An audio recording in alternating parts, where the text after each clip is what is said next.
Transfer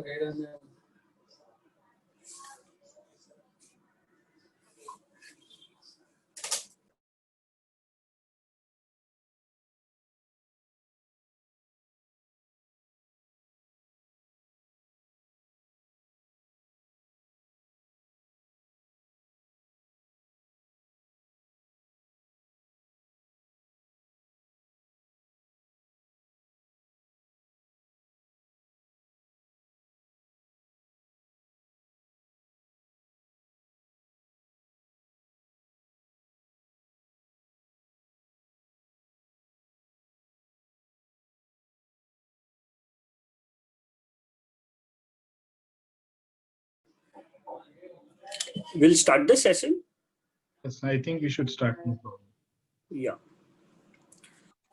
Good evening, members, and I welcome you all to this webinar where we have CA Rutvik Sangvi as the speaker, and the topic he's going to take is issues related to digitalized economy and impact of equalization levy. And before he starts his session, I request all of you to kindly rise for our institute's motto, followed by code of ethics.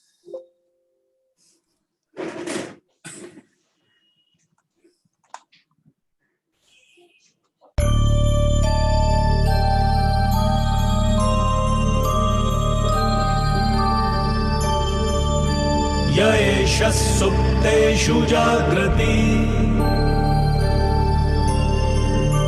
य एष सुप्तेषु जागृति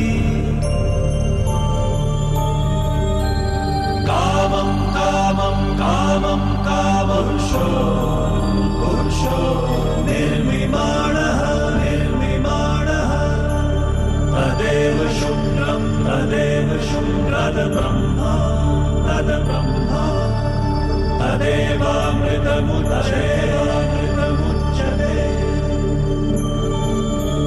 तस्मिन् लोकः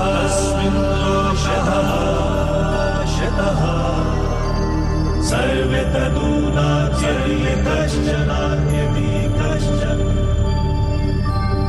एतद्द्वैता एतद्द्वैता एतद्द्वैता एतद्द्वैता एतद्द्वैता एतद्द्वैता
Now, I request Ravi to kindly give introduce today's speaker. Thank you, Vipulbhai. CA Rutvik Sanghvi is a chartered accountant with more than 15 years of post-qualification experience and is a partner in Rashmi Sanghvi and Associate. He is involved in the firm for international tax and foreign exchange regulatory advisory service area. His focus area are related to inbound and outbound strategy, corporate and HN1 investment planning, transfer pricing, as well as income tax and FEMA representation and compliance service. He take a part in professional organization and is a member of Bombay Chartered Accountant Society Managing Committee, convener of its International Taxation Committee, and member of its General Committee. He is also a member of Taxation Committee of Indian Merchant Chamber. He is presented at various fora, including the Institute of Chartered Accountant and at BCA and Chamber of Tax Consultant. He is recently co-authored a publication on digital taxation, a holistic view, published by Taxman along with his partner. He is also co-author the tax withholding from payment to non-resident, which has been published by CCH and Chamber of Tax Consultant jointly. He is regularly contributed articles in professional tax journal and publication. As per our practice, Borivali Study Circle has donated to CABF fund on behalf of Speaker CA Rutvik Sanghvi. With this brief introduction, now I request CA Rutvik Sanghvi to start the session. Thanks, sir. Thank you very much. Thank you. Yeah. Can I share the screen now? Sure, sir. Yeah. Yes, sir. Yes.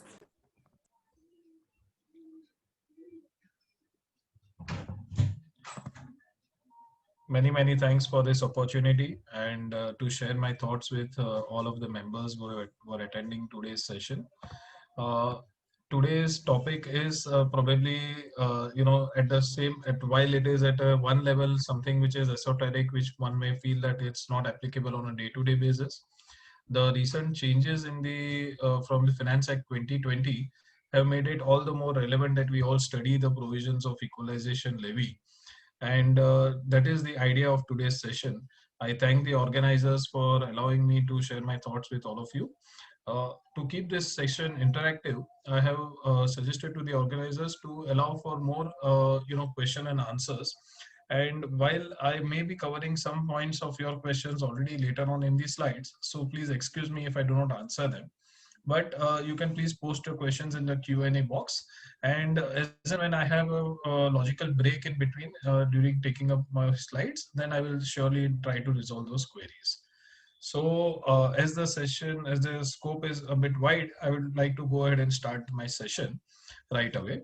The scope of today's presentation is on digital taxation. Why is it important? To give you a background on what and how this equalization levy came into being, and probably why is it important for all of us to study it.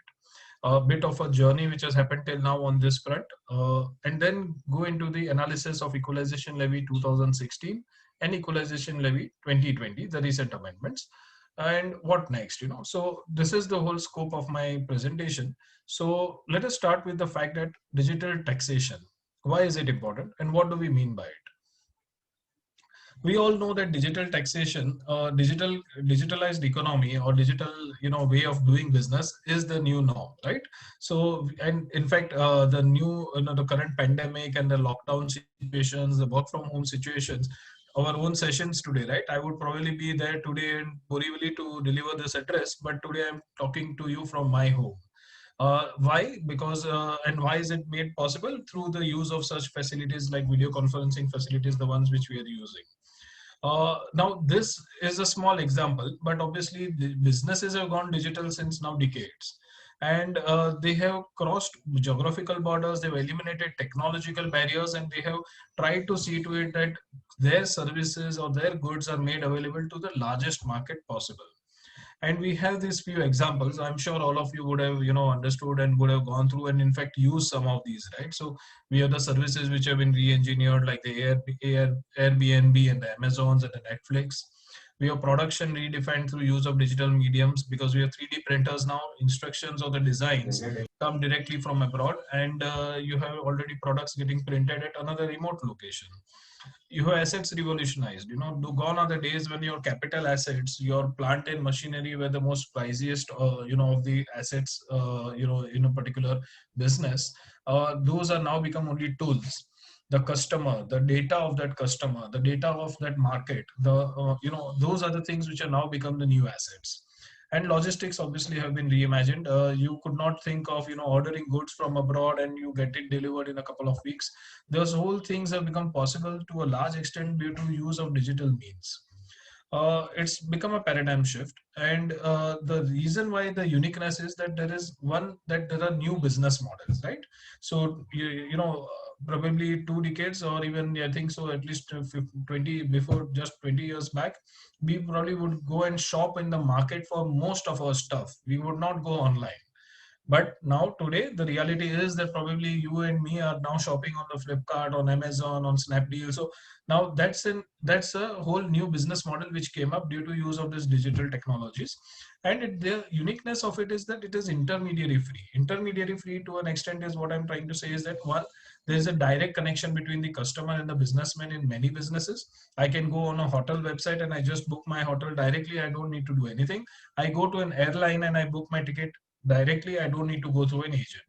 At the same time, it is an asset free, where the platforms, portals, networks, they are the new agents, right? So there is a big middleman which has been actually carved out or taken out. We do not get so many agents coming into our offices and selling us various goods. No, the platforms have taken over that aspect, right? So they have become the ones who are marketing. You get used newspaper one-page wide ads and all those things. Those are, what are they? The Alibabas and the Amazons, they're nothing but agents. They are getting retailers to customers. They're matching those two things. Those are the same platforms which are used in various services, like hotel services, like air tickets. Now you go to Make My Trip and book everything, right? We don't even realize that this is an agent. And probably, some years back, we used to call up and talk to the agent and tell them that, I need this services or need this booking. Now today, everything happens on the click of a button. The other unique thing is about indirect incomes. What do I mean by indirect incomes is that you and me probably use today quite a few services which are free, right? We are using free services like Gmail. Even the Zoom platform itself gives you some limited services for a few minutes. That is more of a demo.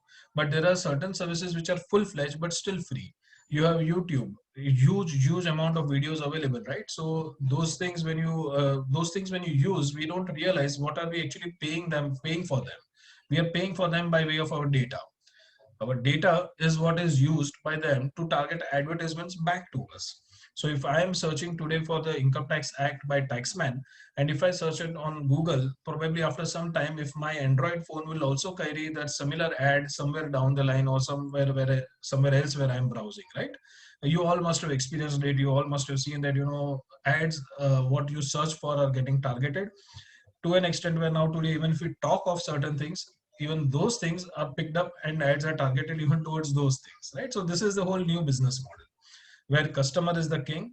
Information is free, right? We go to Wikipedia and we get data on anything and everything. We go to YouTube or we go to any such platforms online to learn about a lot of things, and everything is largely democratized. You have information. Nobody can question you that or tell you that, no, I don't know what is happening in a particular market. No, I can just go online. I just put in my keywords and I can know what are the latest statistics, what are the latest, markets in across the world.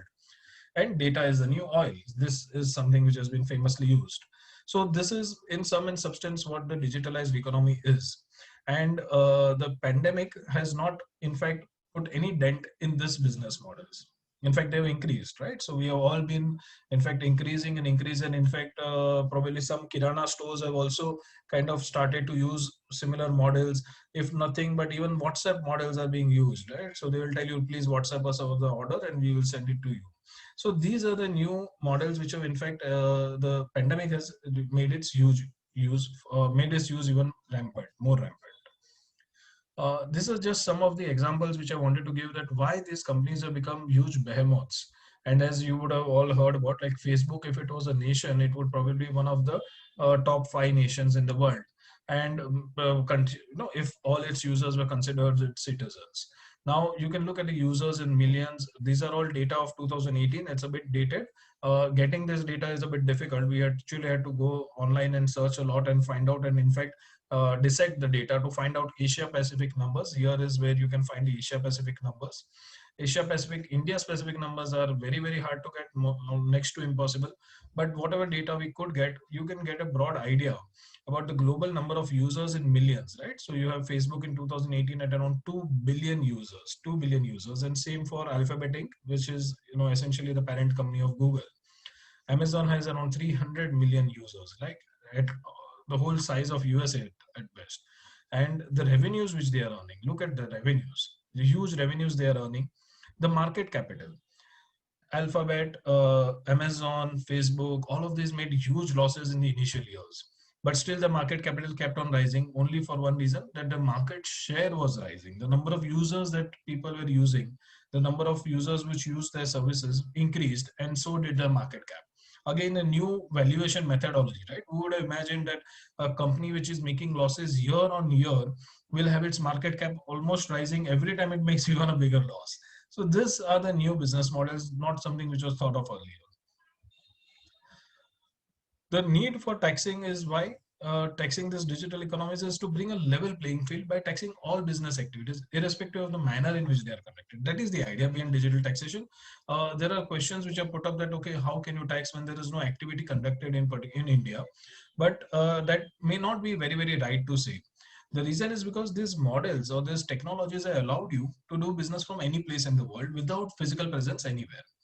It's like software selling software. So now that is the real commerce. Today it has become the real commerce. Borders are thinning and the businesses are moving online, and countries are feeling the pinch, as huge revenues goes out untaxed, because a lot of revenues which are coming in. And in fact, why talk about countries, even a state like UP had once said that, my roads and my infrastructure, my railway network is being used by these online retailers like Amazon or Flipkart to supply goods in UP. Why should I not levy an indirect tax on these goods just because the reason that they are delivered in UP?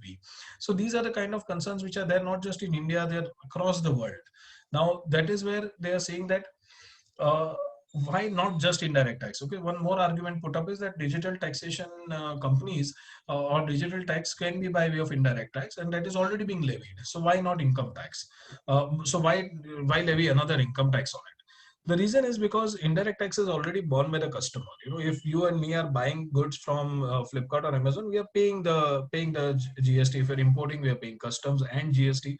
Now, at the same time, when it comes to income tax, the non-resident who is earning his huge income, why he is getting tax? He is getting tax free.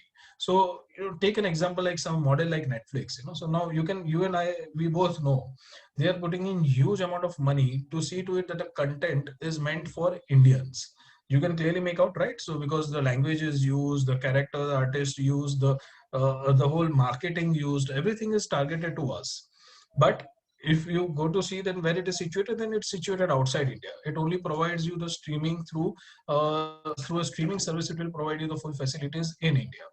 Now that is what is alarming, right? You are able to do a lot of business. I am able to view the content on my laptop sitting here in India, and which is produced for me, which is used actors and actresses and the whole production crew which is in India. But when I go to pay, the payment goes to somewhere outside India, and then the company says that no, I have no activities in India. My activities are sitting outside India. My servers are outside India. Therefore, you please do not tax me on my profits. Now, would that make sense to a logical, person? Everybody will feel that no, if you are doing almost everything in India, then why are you not getting taxed in India? And as I mentioned, pandemic has only increased the strength and need for these digital solutions and digital businesses. So why is it that they're not getting taxed? You all would be knowing by now, but I'll just briefly just mention to you that how Section 5 of the Income Tax Act, it says it is not taxable unless income is received or deemed to be received in India or accrues or arises in India.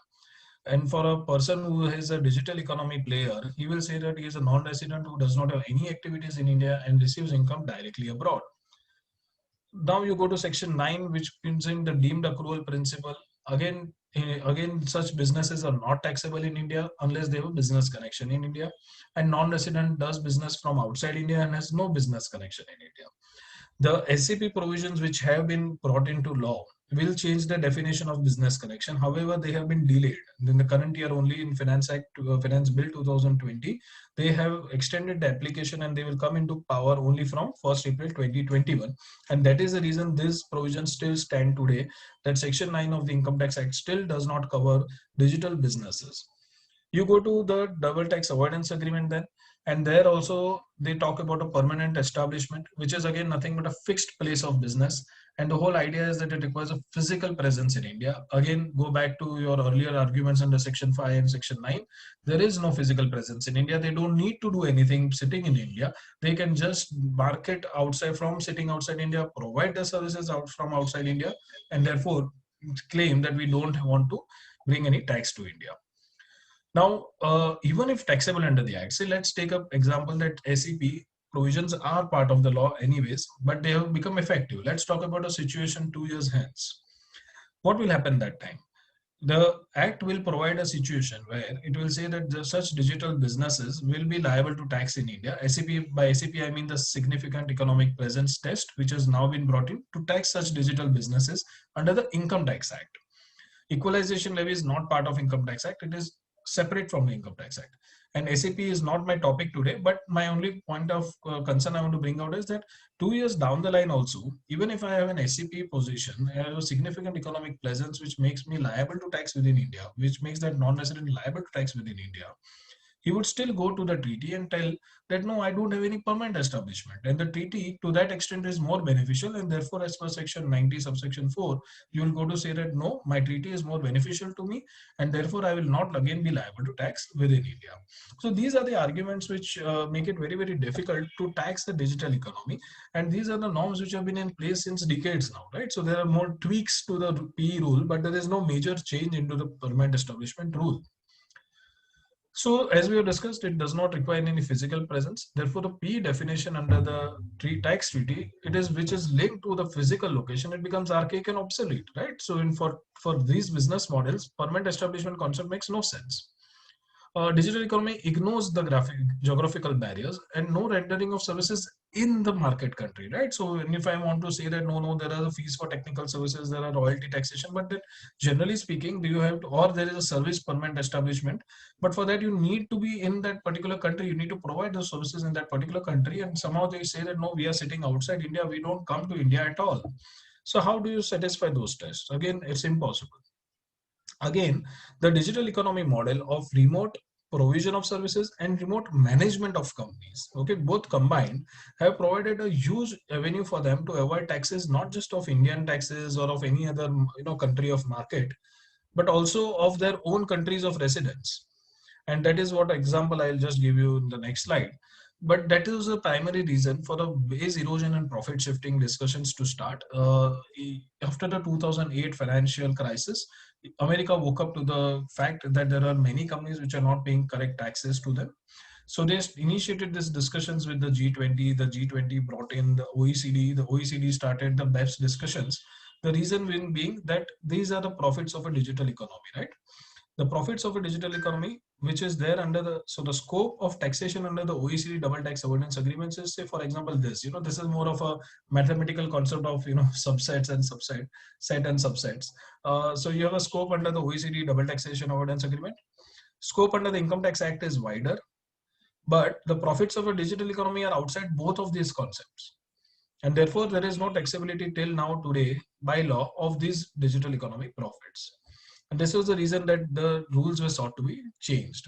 And in fact, the first action plan of the BEPS discussions was on avoidance by these digital economy companies. That was the whole reason that the BEPS process started. Now, it's very clear the new threshold is required, a new PE concept is required, a PE concept which takes into account these new business models is required. Let's take one example, short example. A US company which provides online portal for travel services. Its portal is hosted on the cloud services outside India. The portal is targeted for Indian users. It is accessed by Indian users from India for concluding their transactions. And US company appoints an Indian company as an agent for marketing and another Indian company too as agent for soliciting customers for targeted ads at Indian users on the travel portal. Now, what would be the tax issues that will be faced by the US company in India? You have a virtual business activity. Because the PE definition is based on a fixed place, there is no server, no fixed place in India. So the US company will say that I have zero activities in India, I have zero physical presence in India, and therefore I have zero taxability in India. And this issue has been debated in certain decisions which are cited here. And most of these decisions have gone on to say that yes, to a certain extent, you cannot tax these profits as business profits.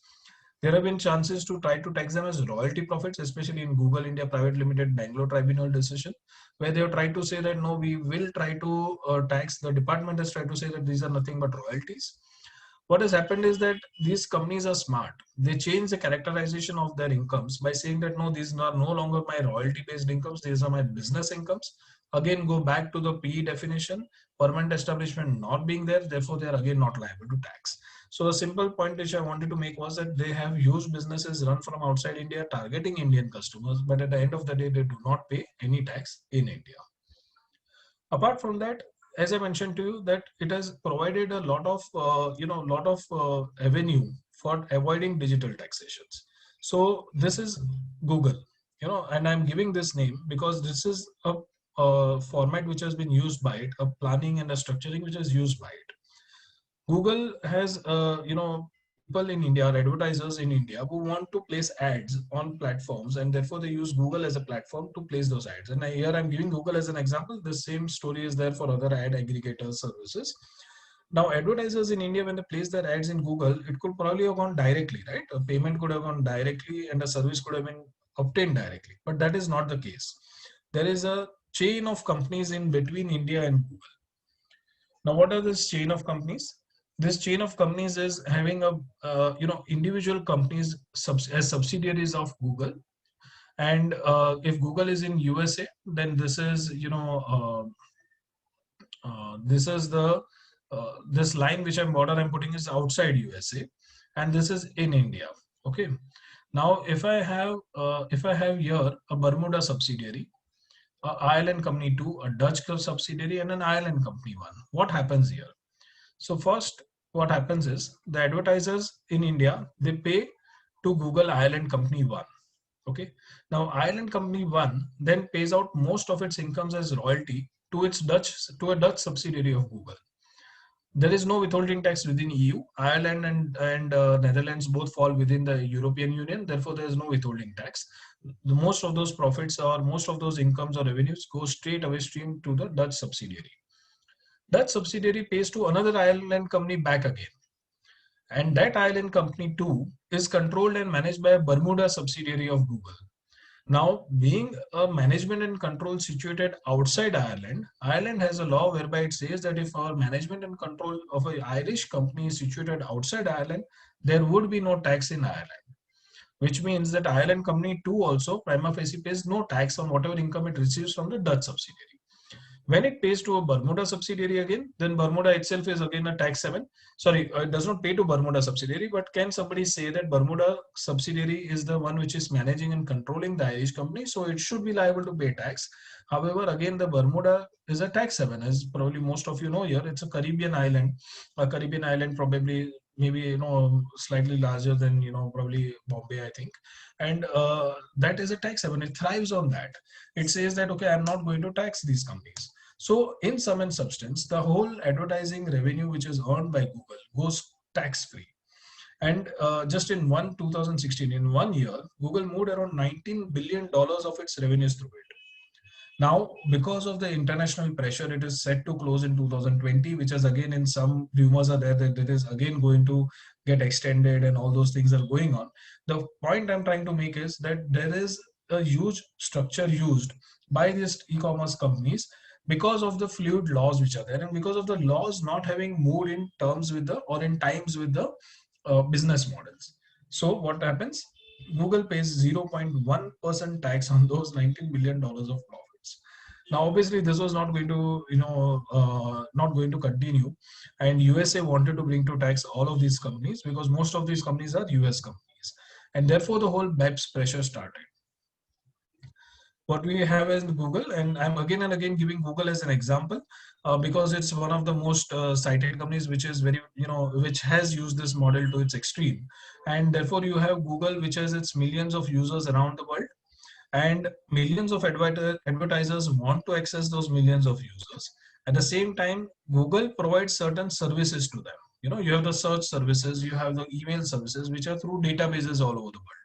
You surf through Chrome browser, you use the Gmail service, or you use this search facility. All of that happens through these databases. So users access that databases.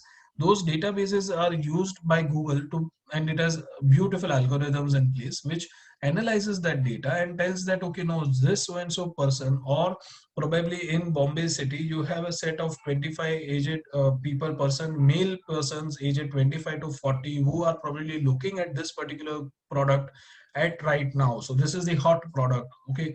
Now, therefore, the advertisers will flock to advertise that product. And when they go there, they want targeted ads. They don't want advertisements now, which go just for waste, right? So if, for example, you look at a newspaper advertisement, it may come out that you are least bothered about it. In fact, you may just tear it and use it for, as, throw it in the garbage or use it for some other purpose of cleaning the table, for example. That's how highly irrelevant are most of the advertisements in our newspapers. But newspapers have a wide reach, and therefore, advertisements still keep coming there. But advertisers always want to know that, they want an engagement. And engagement means that if I get an advertisement which is targeted to me, I would most likely click on it. If I am looking for that product, which I really want, and through the advertiser is able to reach to me, I will most likely click on it, and therefore the product will get sold. This is the sum and substance of the Google business model and the taxation of how it works out. But then what should be covered as a nexus? If we debate that, okay, if the present rules are inadequate, then what should be considered as a nexus? Whether the users, whether the servers, where the database is stored, or servers where the software is stored, the algorithm is stored, or the advertisers, or do we go by a plain revenue threshold? If, for example, you are able to bring out a nexus, then what should be considered for attribution of profits? What should be the attributable profits? Activities in the country of source, COS meaning the country of source, but there are hardly there. So there are hardly any activities. Do we go by number of users again? Do we go by the revenue? This problem is not a new problem. This problem has been there since 1998. The Ottawa Conference in 1998 in Canada actually highlighted that there are many issues as far as digital economy is concerned, but till date there has been no solution. But is that the case? Is that there is no solution, or is it that some countries do not want any solution to be arrived at? So let me take you briefly to the journey, and I'm sorry if I'm not coming to the analysis perfectly, but just give me 5 more minutes, and I just wanted to give this background to all of you. These are the companies which are the top 15 e-commerce companies in the world. Now, what is the alarming, or what is the unique thing that we all notice in this? The obvious thing is that most of these companies are either American or Chinese companies, correct? You can see the flags on the second column. Most of them are American or Chinese companies. These are the top 15 companies across the world. They have huge revenues, as you can see over here, huge revenues and huge market capitalization. But all of that, they're all American or Chinese companies. Most of the Chinese companies are captive Chinese companies. And a captive in the sense I'm trying to say is that they are more focused on only China as a market. They have hardly ever gone across. It's only Alibaba and few others like Tencent which have gone outside China. Most of the others like Baidu is a search engine which is very, very similar to Google, but it's used only in China. So these are the Chinese companies, frankly, do not matter too much. It's the American companies which are the end of the day, the earners of revenues from global revenues from across the world, but they're all housed in China or headquartered in China. So what will naturally happen is that whenever I want to levy a tax on digital taxation companies, it will most likely be targeted to these US companies, and therefore you have a tax war which is now going on, USA versus the rest of the world. And today there is no G4, even within the G4, like USA, Britain, France, and Germany. Again, within them also, they're very clear that Germany, France, and Britain are on one side and USA is on the other side. So that war is like one against many. USA is the country of residence for the world's biggest e-commerce companies. And as I mentioned to you, China is a big player, but in a closed economy. And hence they are not bothered. Neither is the world too much bothered with them. Now it's very clear US is not at all interested in sharing the tax revenue with the world. It's saying that this is my pie. I want to eat all of it. It's my cake and I want to have all of it. That kind of a logic. And USA took big part in the negotiation and even drafting of the BEPS reports. There were a huge number of US tax officers who would come and negotiate and say that, we really want these things happen and this is the way it should happen, that is the way it should happen. But at the end, at a culmination of all the BEPS proceedings, there was one instrument which was signed, the MLI, the multilateral instrument. The multilateral instrument was brought in to bring into change all that was discussed by them in the last, between 2013 to 2015, all the discussions which led into some 15 action plans. All of them they translated into and combined it into one multilateral instrument. And sorry for, I'm going it on a very, very, very, very high level, or maybe not going into too much detail because that is not the topic today. But that multilateral instrument, USA stated, I don't want to sign. It's just say that, no, I have taken part in all the negotiations. I have seen to it that my points are put across, but I will not sign the MLI. And today, and not just that, for Action 1, which was supposed to be for digital economies, there is no end in sight of a resolution at all. It's not even there in the MLI. So USA's stand was very clear from the beginning. They said that they will not entertain any change in the tax rules that benefit the market countries being almost all other countries other than USA. There are very few companies which are outside the USA which also cater to global markets, but they are few and they do not have the size and scope which the American companies have. These are the things which have happened, some developments. EU, the European Union said that the structure used by Apple, something similar to what Google had used, was not right, and therefore it ordered Ireland to charge Apple back taxes. Ireland had said, no problem, I don't want to tax Apple, but EU said that you are part of the European Union, you will have to tax Apple. And Apple probably paid some $15 billion of a lump sum amount to settle the tax dispute, which now has gone to a tribunal, which tribunal has said that no, what European Union has said is wrong, therefore Apple need not pay that amount. Then you have Google, which paid some almost $500 million in a major win for Australian tax office. Australian tax office say that Google is doing business in Australia and paying hardly any taxes. Apple reaches some 570 million euro tax settlement with France. Google pays $1 billion in France after French investigation. In fact, France had raided Google offices. Digital services tax has been brought in by France of 3%, which was enacted. As soon as it was enacted, US said that it will put 100% tariffs on French champagne, cheese, handbags, over this digital tax. It was like a revenge tax. And in fact, we have the President of the United States saying that, France has just put a digital tax. And if anybody taxes these companies, then USA will announce a substantial reciprocal action, and called Macron's attempt a foolish attempt. And he said that American wine is always better than French wine.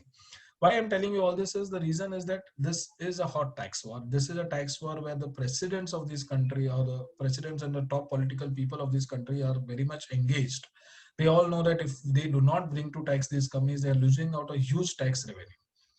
So what happened, from 1998, I mentioned to you, from 1998, there was an Ottawa report. Way back in 2001, there was a high-powered committee set up in India by the CBDT, and that they had issued a report. A high-powered committee issued a report in 2001 saying that the existing system of taxation is inadequate. They clearly say that, but action probably is not required, and it should be only with a global consensus. Then in 2005, there was an OECD small report which said that no fundamental change required. 2008, the American financial crisis, as I mentioned to you, and 2013 started the BEPS plan, in which the first plan was Action Plan 1. 2015, when the Action Plan 1 report came, it was with 285 pages long report, but it hardly had any solution at all. It just said that there is still work to be done, and please let us wait till 2020 and let's see what happens till then. So what it means is that 17 years later, from 1998 to 2015, there was no action taken. And that is when, in 2016, India introduced the equalization levy. Then the world said that India is acting unilaterally, not just the world. In fact, professionals within India also try to defend or try to protest against this law, saying that India has acted unilaterally. If a nation does not, or if a nation sees to it that there is no action taken on certain fronts for 17 years, and if India takes some action, would you call it as an unilateral action? I'm not so sure, but I'm leaving it to your judgment. What happened after that? India introduced its equalization levy in 2016. Scores of countries actually copied this model. They also introduced digital taxes. They thought, this was like a tipping point. If India has done, if EU has done, let Britain also do, let Germany also try. Every country tried to do it. Australia, all of these countries tried to do it. In fact, very, very small countries also brought in digital taxes. 2017, European Union Council considers framing rules for taxing profits from digital economy. Looking at this pressure, the 2015 report said that we'll come out only with a 2020 report. But looking at this pressure, 2018 OECD issued an interim report. It stated that no, there are some differences, and that EU Council directives on digital services tax, they withdrew it, saying that okay, now there's some talk happening. So there was pressure brought in, and that was actually one of the major intentions of equalization levy when it was brought in 2016. It was more to bring on the negotiating table, right? If somebody is not willing to even discuss with you, what do you do? So you do something so that it brings them at least on the table to discuss. So similar attempts by by other countries, and all that pressure built in brought him to an interim report of 2018. 2019, the OECD realized that none of the countries are agreeing with each other, and therefore they proposed a unified approach. Now it is anything other than unified. All the countries are in a disagreement, but they try to do a mishmash. What India's suggestion is there, what America's suggestion is there, and what EU is suggesting. All three they tried to mishmash and brought out a unified approach. Again, none of the countries are agreeing to it. The future is bleak. USA, unless it agrees, this war will go on. And therefore, we are these provisions where there are several, not just India's equalization levy, there's Italy, Hungary, France, SAP provision brought in by India and Israel. Regimes which are just targeting MNCs in particular. The UK's diverted profits tax, the DPT tax is one of them. Australia also introduced a diverted profit tax. It in fact brought in a multinational anti-avoidance law. And last but not least, even USA brought in a law. Because USA said that all these Google kind of companies are showing their profits outside USA. They are not bringing it to tax in USA. So they also initiated a BEAT tax, a base erosion and anti-abuse tax, which meant that whatever cash was lying outside India, outside USA of US companies will be levied a flat rate of tax. A huge amount of tax was collected by USA from these provisions. Then you have several indirect tax laws on digital taxation. Even USA has it. There are these many countries which do have that. And therefore was born the equalization levy. It was born out of the options which were recommended by the BAP Section Plan 1 report. BAP Section 1 in its report said that while there is no big solution, there are some 2 or 3 solutions like a significant economic presence, a withholding tax, or an equalization levy. This option was actually brought in by Indian revenue officers only when they were discussing with BAPs. This is what we have as informal knowledge, obviously. What they told was that, we need these options to be there. Otherwise, we will not agree to the BAP Section 1 plan report. Once these options came in, immediately in 2015 it came. In 2016, a CBDT e-commerce committee was constituted, and which submitted its report in February 2016. The report recommended a 6 to 8% levy on specified digital transactions. And then the Finance Act 2016 introduced the EL 2016 as part of the Finance Act itself, not as part of the Income Tax Act. It was separate from the Income Tax Act, and the rate of 6% on the specified services. Again, Finance Act 2020 has made in a huge change from the EL 2016 provisions, and it has expanded the scope like anything. While the tax in EL 2016, I'm saying that in short, EL 2016 was on only specified services. EL 2020 provisions are very, very broad, as we'll discuss in the next slides. And because the scope is broad, they lowered the rate to a 2% rate. Now, before I go ahead, I believe that there are some questions probably put up, or somebody who had raised hands. Would any participant would like to?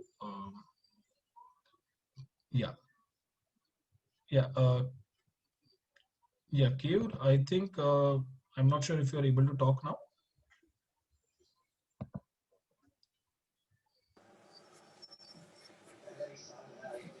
Yeah, Keyur and Jasmeet. Yeah, sorry, Jasmeet. Yeah, you had a question or point to make? Okay, should I go ahead then? I think both are on mute, sir. Yeah. I'm sorry, both are on mute. Okay. Yeah. Yeah, I have asked them to unmute. They will have to unmute and then ask their questions.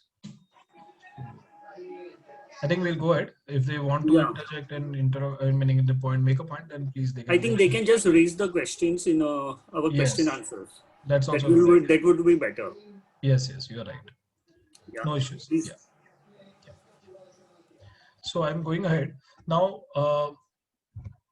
This was the whole genesis, and there is one major issue of equalization levy is that it is kept outside the Income Tax Act, and purposefully so. And why so? It means it is a tax leviable on consideration received or receivable on specified services under this chapter. That was a scope of equalization levy in 2016, but it was a levy and not a tax.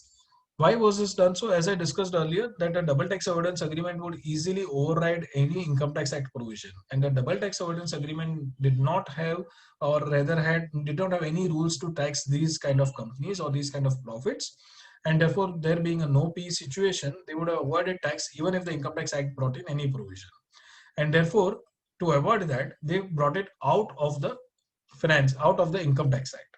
It is just part of the Finance Act 2016. So what is it?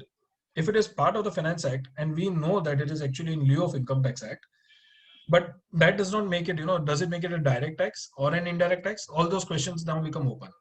If we say it is a direct tax, does then the treaty still override equalization levy? Because Article 2 of a double tax avoidance agreement, it defines the taxes covered. And one of the taxes covered, it says that if evil is covered within those taxes covered definition of the double tax avoidance agreement, then again the non-resident can resort to the double tax avoidance agreement and say that I'll pay no tax because there is no PE in India. But if EL remains outside the tax treaty network, and then then what will happen is that EL will be payable by the non-resident, but at the same time there will be no foreign tax credit available to it. So whatever tax it pays in India, it will not be liable, it will not be able to claim a credit against it in its home country. These are the issues which are there. I don't not going into too much of a debate because these are not day-to-day practical issues that you will deal with. These are legal issues, and these will be settled only when it probably goes up to the Supreme Court. Suffice it to say that it is definitely a direct tax in my understanding. There could be a chance that Article 2 of the double tax avoidance agreement may now cover after the EL 2020 provisions, because they have much wider scope. They might say that these are taxes in lieu of similar taxes which otherwise would have been levied under the Income Tax Act, but purposefully they have not been put under the Income Tax Act. There is a chance, probably there is a good enough chance to litigate and say that no, EL 2020 or EL 2016 provisions will remain outside the tax treaty network, which would mean that you will not be able to take the benefit under the tax treaty. I request participants to put their questions in the Q&A box so that I can take up the questions as and when I can stop for them. So coming to the specifics of equalization levy 2016, it is a levy on the payment received by a non-resident payee, but it has to be paid by the payer. The burden has still not shifted to the non-resident. In equalization levy 2016, the burden is still on the payer. An Indian customer who, say, suppose pays and who is paying for those advertising services, he will be the one who is actually liable to pay the equalization levy. What we understand is that probably the payment processing systems are not there. So if you are paying online through a credit card or through an online system, the payment processing systems do not allow you to deduct and pay to the non-resident. And therefore, this whole system where the payer now pays it as a levy. A levy is not a deduction from income and hence need not be grossed up. So if you're paying something for 100, when you're paying the 6% equalization levy, you do not need to gross it out. You just pay another 6% on it. It's a levy, and you close the matter. It can be expensed out if it is borne by the payer. What we have understood is that in equalization levy 2016 provisions, obviously the target is a company like Google. Now, what I understood is that probably they are allowing it to be set off, or they are allowing it to be negotiated. So some big players will be there who will try to negotiate with them and tell them that no, we will not bear the equalization levy. Why should we bear? It is a tax on you. And therefore Google is taking up that 6% levy. In some cases they are doing it like a half-half kind of situation. So these are the various ways which it essentially comes on a negotiating table about what to discuss and how the levy should be borne. But if it is borne by the payer, definitely it can be claimed as an expense. There is no characterization between different heads of income. The whole idea is that if you are a business and profession, if your payment is if you are a payer who is under charging income or submitting income under the head business and profession, so which means that you are a business customer, not a retail customer, not a B2C transaction is getting covered. A B2B kind of transaction is what is sought to be covered. These were the limited scope of EL 2016. And what was the criteria? The payer must be a resident or Indian PE of a non-resident. The payee would be the payment must be to a non-resident. INR's PE in India to which the payment is effectively connected will be excluded. But other than that, otherwise the payment must be to a non-resident. The payment must be for specified services, and the payment must be for the purposes of business and profession, in the sense incomes to be earned under the head business and professions. And there was a threshold built in that the payment must exceed rupees 1 lakh in aggregate in the previous year.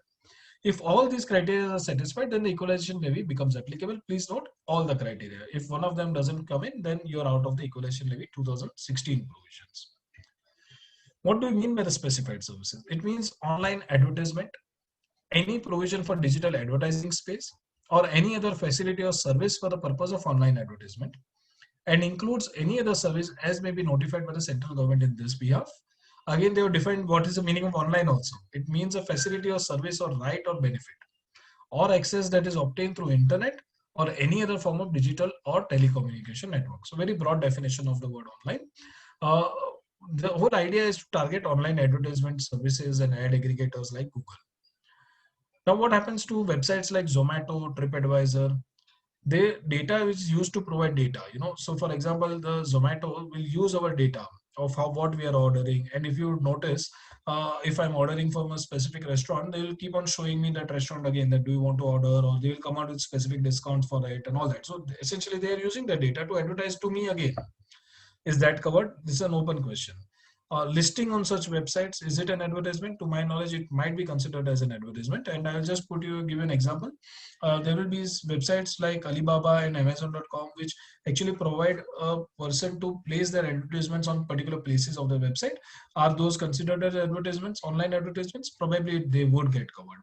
So these are some issues which are there in online advertisements as far as these are concerned. But now 4 years have gone past and there is some stability. There are people who are aware of what issues are there. Advertisement covers facility or service for the purpose of online advertisement. This is one point which you should cover, So if you notice here, means online advertisement, any provision for digital advertising space or any other facility or service for the purpose of online advertisement. Okay. So what happens whether the facility of services for both offline and online advertisement, okay, which is an ad spot when it is created for both online and offline media, or probably an allocation may be required. There is no clear-cut rule on this. Then you come to provision of digital advertising space. Are marketplace models providing digital advertising space? Why do we see a particular mobile phone on the front page of Amazon India, for example? It's obviously an Indian portal. We don't discuss equalization levy at that stage. But just imagine that if you're paying for placing of advertisements, say for example, an Indian hotel like a Taj group of hotels places an advertisement on a portal outside India to attract customers, foreign customers to India. Now it will place an advertisement on a particular place on that website, right? So, or it will do it on a particular newspaper website, for example. If it wants to do it on a Wall Street Journal, it will say that, no, I want to place it on a top banner. Obviously, it's one of the most expensive spots on that page. If you scroll down and you can only then view, obviously the rate goes much lower. Now, if you're doing that, what are you doing? You're providing digital advertising space. And therefore, you're probably even for these kind of payments, equalization levy 2016 would apply. You have goods which are sold through Alibaba. You have applications listed on the Google Play Store, on the Apple App Store. They are either advertised or are they displayed just for sale. There is a small distinction. These are some issues which we have come across when we are dealing with the year 2016. And what happens when the payment is made for a higher or a better listing. So these are some cases where equalization levy 2016 is also, though narrow, might cover a lot of kind of payments. What we understood is that most of these are now getting covered under the equalization levy 2016, and everybody is also paying up. One thing very important to note is that equalization levy 2016, there has not been a single protest by those who are affected by it. So there is Google, there is an Amazon Ad Services. They are the two biggest online platforms outside India. They don't seem to have protested against equalization 2016. Probably, sometimes you look at it and it seems that probably they are better off. Either they have passed on the burden to the consumers, but what we understood is that is also not the case every time. What they've probably done is that they've borne it just to get away and just to do business, because they don't want to lose business in India.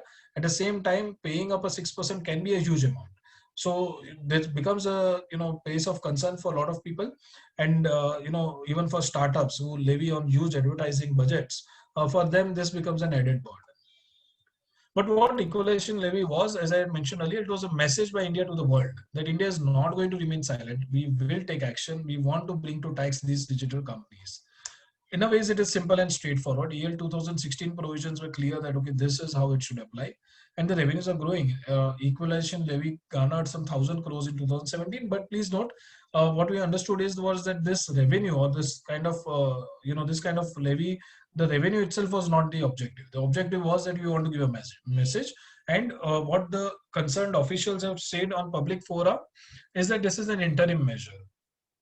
But what is problem is that they expected some global resolution to come in. And we are in 2020, there is no global resolution. 4 years down the line, nothing has happened. But the point is clear, they are not planning to expand this specified services definition. It will remain on online advertisement. There is not going to be much more expansion is what officials have said in public for obviously in their personal capacity, but we don't see any much change there. And once the global consensus is reached on how to tax these companies and or the double tax avoidance agreements are changed, either which way, the equalization levy 2016 may not be required, they will drop it. As I mentioned earlier, the other countries have also copied the CL provisions. There's one question. Is payment to LinkedIn subscription covered under the equalization levy? Payments are in excess of 1 lakh per year. Yes. So if the payment is in lieu of an advertisement, if you are advertising to on LinkedIn, but you're not doing it as a subscription. So let me distinguish a subscription service, which allows you to again place advertisements for a limited or a number of spots. It is nothing other than advertisement. However, if there's a subscription for you to access more data, to look for other details, to look for more connects and more network, contacts and all that, then probably it may not be considered as advertising. It is more of a database service which is being given to you, right? So there are many databases across the world. Giving you access to it and getting subscribed to it is something akin to getting subscribed to, to a magazine. So therefore, they will not be liable to equalization levy. The other query I noticed, I'll just cover it in my EL 2020 provisions. So coming to equalization levy 2020, the new animal in town and the one which is very, very wide in scope. And this was, this is the meat of the matter which we are going to discuss today. Equalization levy 2020 were done by way of amendments to the equalization levy 2016 provisions by the Finance Act 2020. The amendments are substantial in nature. They bring in a whole new set of provisions. They are again also very different from the provisions of EL 2016. It is not as simple as something like a specified service definition being increased. No, they could have gone and done that, but they did not. They brought in a whole new charging section. They brought in a whole new, 2-3 more definitions.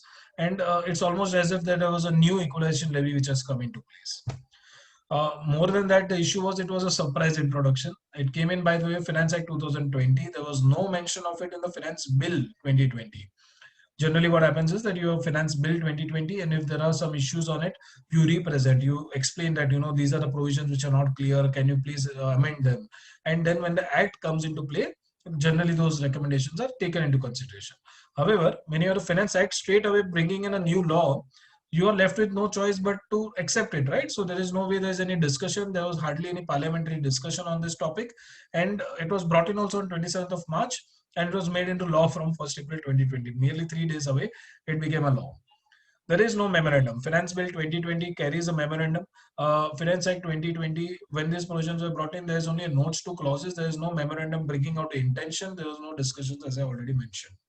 And there are wide ramifications, and the scope is very large, as I'll explain to you. Many terms are also not clear, and that is what we are going to discuss now. What is the criteria for which it becomes applicable? Equalization levy 2020, you require certain elements. First, a provider. And bear in mind, this is quite distinct from EL 2016. EL 2016 was a charge on the payer who is paying for those advertisement services.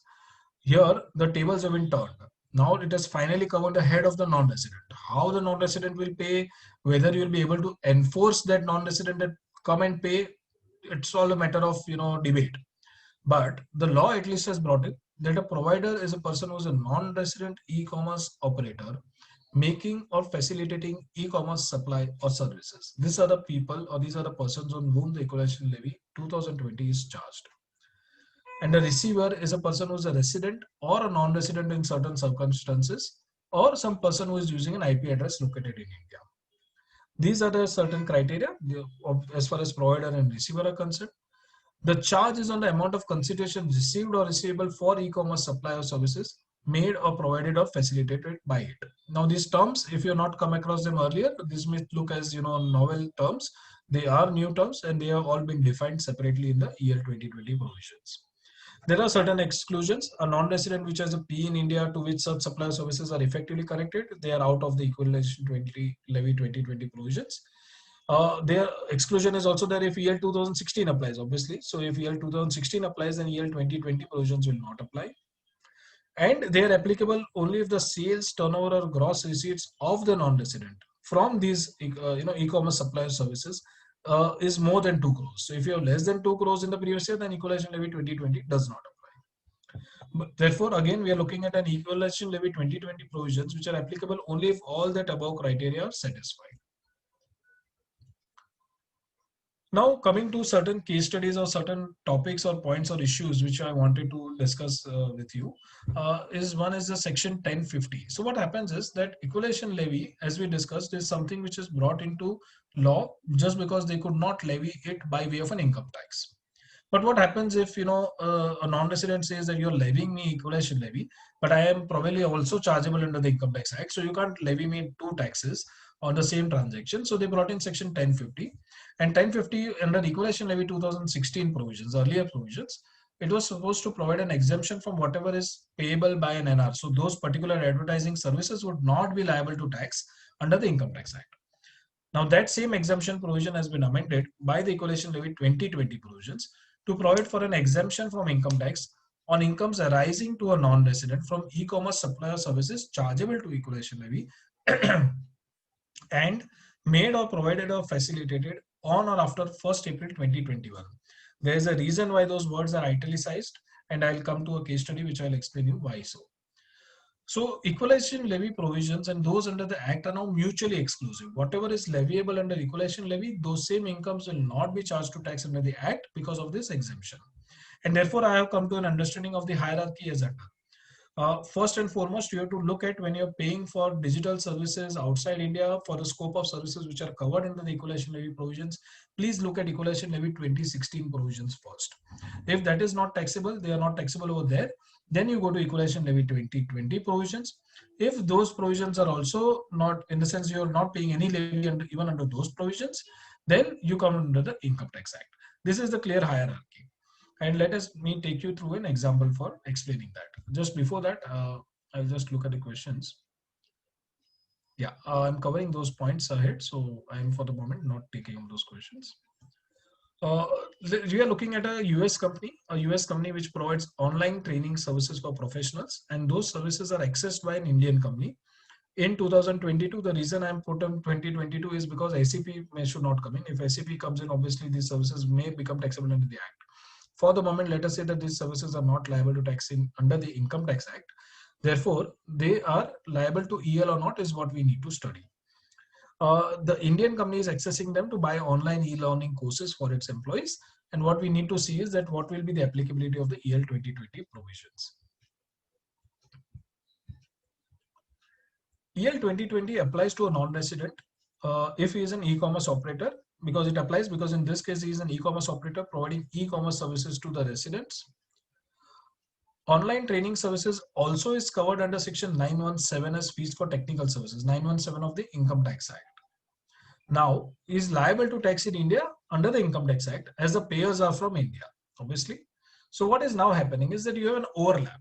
You have an overlap in the sense that you have US online training services, provided by US company, which are liable to tax under the Act, also liable to tax under the equalization levy provisions. As we all know, section 1050 provides an exemption from income tax if EL 2020 applies. So what would happen? US company is liable to pay 2% equalization levy against a 10% TDS under the Income Tax Act. This is a change which has now happened. Is this the intent? I don't think so. And probably the officials have also over, online fora where these discussions have happened, they'll say that no, that is not the intention. The intention of equalization levy is to bring to tax only those incomes which are otherwise not liable to tax under the Act. But the wording is not able to help you out there, So when you're looking at these provisions which are overlapping, in this particular case, Income Tax Act and the Equalization Levy 2020 provisions, probably the Equalization Levy 2020 provisions will override what is written under the Act. And the rate is much lower. You have a 2% of the gross consideration amount, which is something what you would have paid under tax, under TDS, under 10% again on the gross. So 2% levy is obviously much lower than the 10%. But please bear in mind, what change will happen is that here in the Equalization Levy 2020, the tax is payable by the non-resident. While under the Income Tax Act, the tax is supposed to be deducted. While the tax is still payable by the non-resident, the payer will deduct the tax at source. As I mentioned to you, EL has been introduced to bring to tax incomes which otherwise escape taxability under the Income Tax Act. It is not designed to apply to incomes already clearly taxable under the Act, but the wording coupled with the broad scope of the provisions, they state otherwise. Now, good chance that the Income Tax Act provisions will be amended, and they will probably from that exemption under Section 1050, they will exclude incomes which are already liable to tax under the Act. But till date, no change has been made, and as we all know, the provisions are in effect today. So now what happens on a practical level? What happens to you or me when we are advising our clients? The person is the person who is paying for these services, then what will he do? He is a deductor. He has to decide whether he has to deduct TDS from such payments under the Income Tax Act or not. In my view, it would be better because of this, this kind of confusion under law, where it is clear that the wording of the law states one thing, but the intent is another. I would probably play it on a safer side. I would tell that my client that please deduct your tax at source at 10%. Go by the intention. Tomorrow, if the law is changed with the retrospective effect, you will be faced with a burden of tax, which has which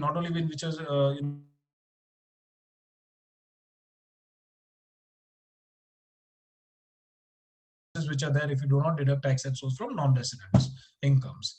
So therefore, it's better to always go by the intention and please deduct tax at source.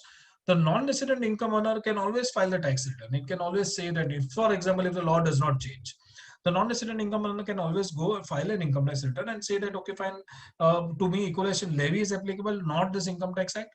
Because equalization levy is applicable, my income is exempt under the Section 1050. Therefore, please give me a refund of TDS which has been deducted by the deductor. So to my understanding, this is a issue right now. This is language which should be changed. In fact, one of the officials on a personal basis even commented that he has recognized this as an issue. Unfortunately, there has been no change till date. The other point of note to note is that this exemption under Section 1050, it is effective only from 1st April 2021. So for the current financial year, you have an issue.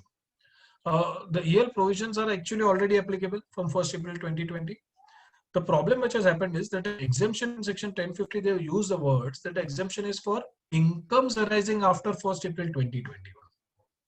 Now, when you have that as a case, then instead of this section becoming applicable after 1st April 2021, it is the incomes. It is applicable only to those incomes which are earned after 2021. If they had in fact made otherwise that the section becomes applicable from 1st April 2021, what it would have meant was that it would have become from for AY 21-22, which in a ways would have meant that from 1st April 2020, the provisions would have become applicable because of the previous year and the assessment year concept, which we all know. Now, that would have been in line with EL 2020. Unfortunately, that has not been done. Again, language misfire is what we understand. And for this particular financial year that we are all going through, EL 2020 provisions and the Income Tax Act provisions are both becoming applicable. This is not clearly the intention. The explanatory memorandum way back in 2016 said for 1050, when they mentioned about 1050, they said that this has been introduced to avoid double taxation, to remove double taxation. So keeping both the provisions in play is obviously clearly a double taxation. Now, in any case, as far as a payer is concerned, you can say that, no, I will deduct under the Act, let the non-resident handle it, as we already discussed. What about the non-resident who is actually earning that income? Does he go and pay both? To my mind, it does not need to pay both. Obviously, it has to be only one of them. Unfortunately, if it is under the Act, as I mentioned to you earlier, that if it is already taxable under the Act, then the provisions are clear, or the intention is clear, not the provisions, rather the intention is clear that the Act will bring it to tax and not the Act will bring it to tax and not these equalization levy provisions. So the non-resident income earner might as well pay the income tax tax under the Income Tax Act. Hopefully there should be a change soon, but unfortunately there has been no change till now. Now, when we look at the interplay between the, I'm sorry, yeah, I'm just trying to minimize so that I can get not able to see the titles.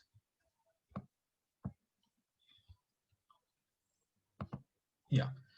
Now we look at the interplay between the EL 2020 provisions and the EL 2016 provisions. Again, is there an overlap? Now, as we discussed earlier, EL 2016 only applies to online advertisement or any provision for digital advertising space or any other facility or service for the purpose of online advertisement, and includes any other service which may be notified by the government. They have not notified any other service.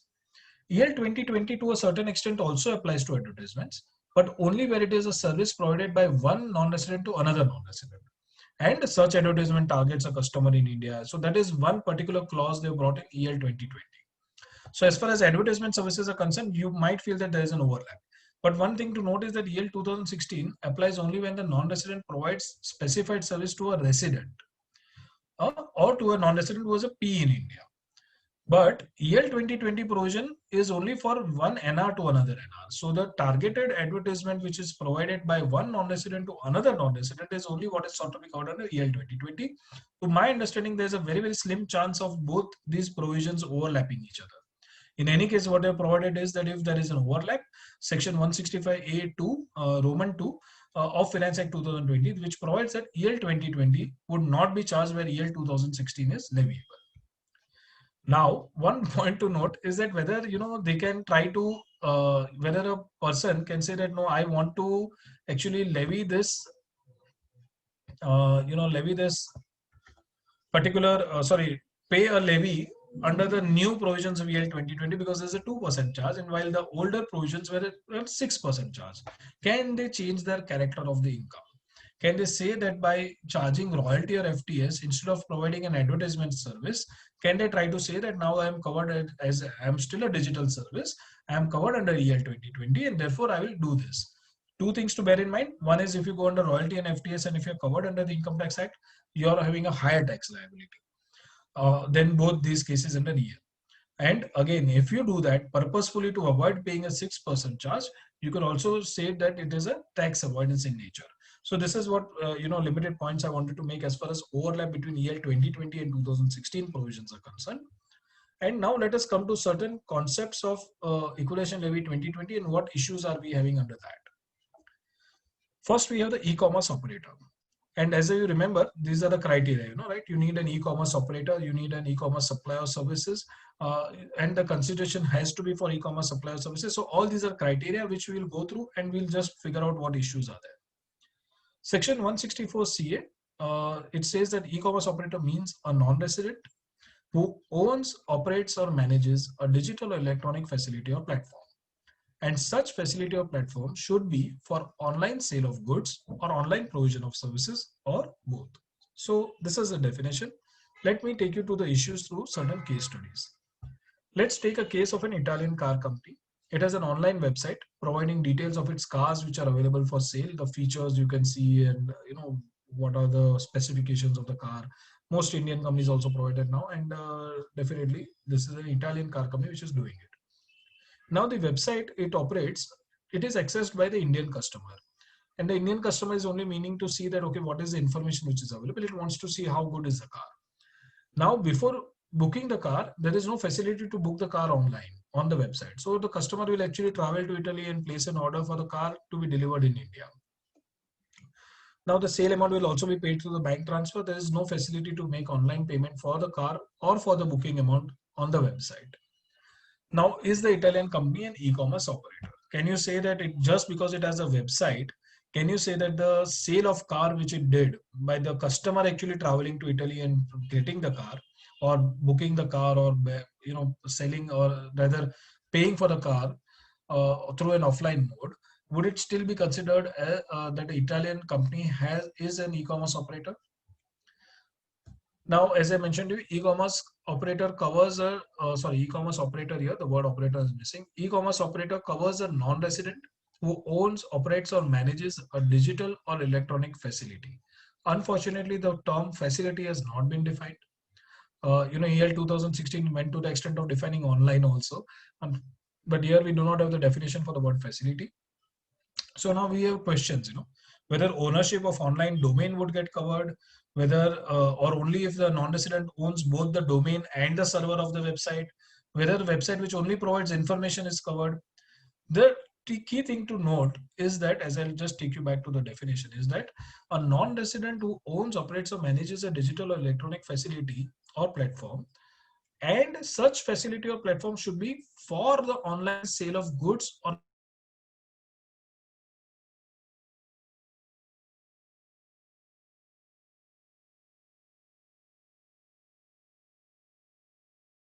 facility for online sale of goods or provision of services, or both. In those cases, you can say that these facilities are not sought to be covered under the e-commerce operator definition. And therefore, having a mere website for which a resident will say make a payment through a banking channel would not get covered as an e-commerce operator, is my view. Then therefore, all facilities are also not covered. Only those facilities which meet those objectives above mentioned are only the ones which are covered. Website only providing information, because there are several such websites, and you should not come to a conclusion that no, just because a website is there, let me therefore this person is covered under EL 2020. To my knowledge, it would not be the case.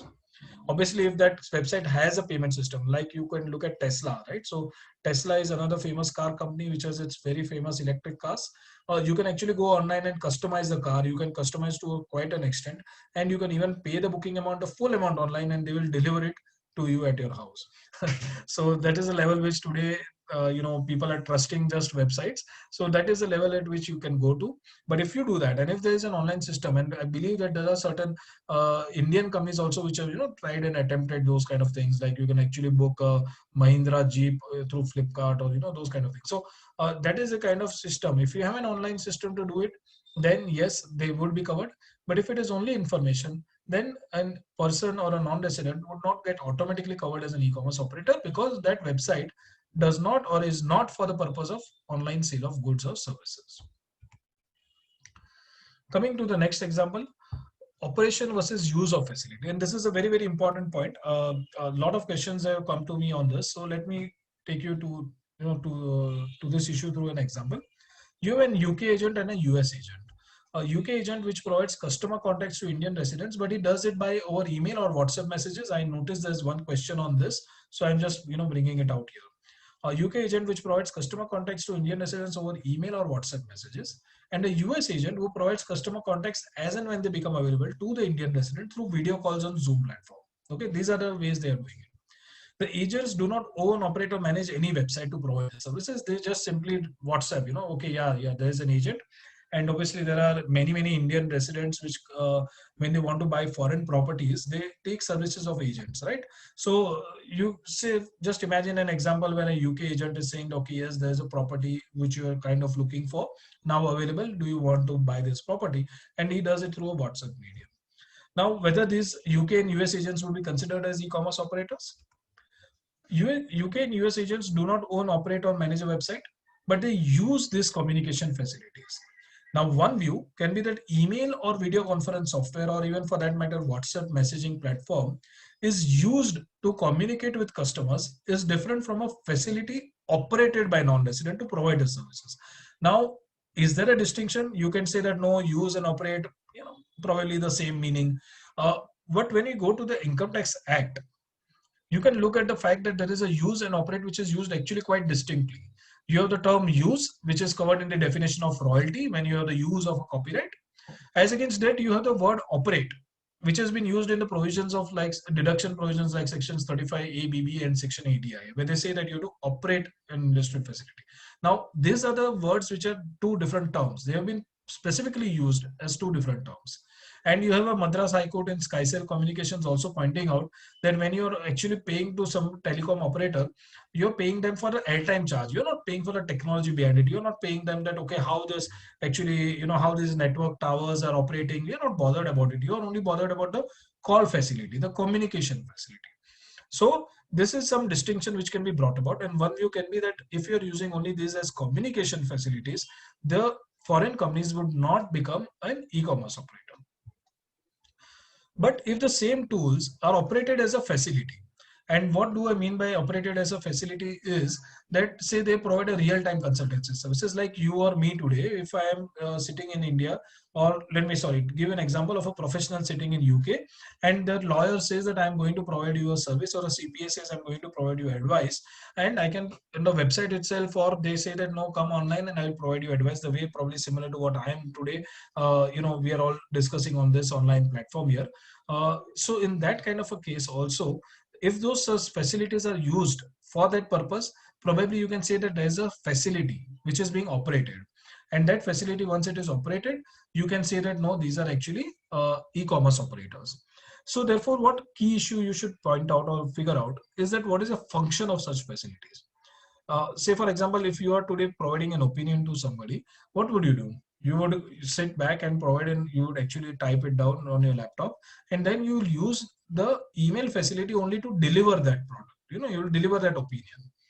So that is what distinction you will have to bear in mind, that you only use it as a communication channel to deliver the services in an online manner, or are they actually operated where you have actually a full facility in place that I have a portal on my website where you can come in and you can have a chat with me, or you can have a video chat with me, and then that is a facility which you're making available to your customers.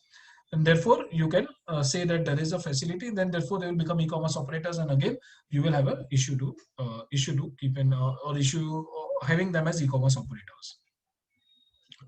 The alternate view is the dictionary meaning of the words facility and operated are very, very broad, and the provisions, if they read them literally, are expansive enough to cover email or video conferencing software as nothing but a facility operated by the non-residents. Ideally, a clarification by the CBDT should be there. It should not be that every communication tool is being used or being taken up as a matter of e-commerce operator definition. But unfortunately, there is no clarity. And if you want to play on the safe side, I think the question which I have over here before me is that what will happen in a case where there's a WhatsApp business account. Now, WhatsApp business account definitely is for the purpose of doing business. It has been used, if it is being used, as a tool to do your business.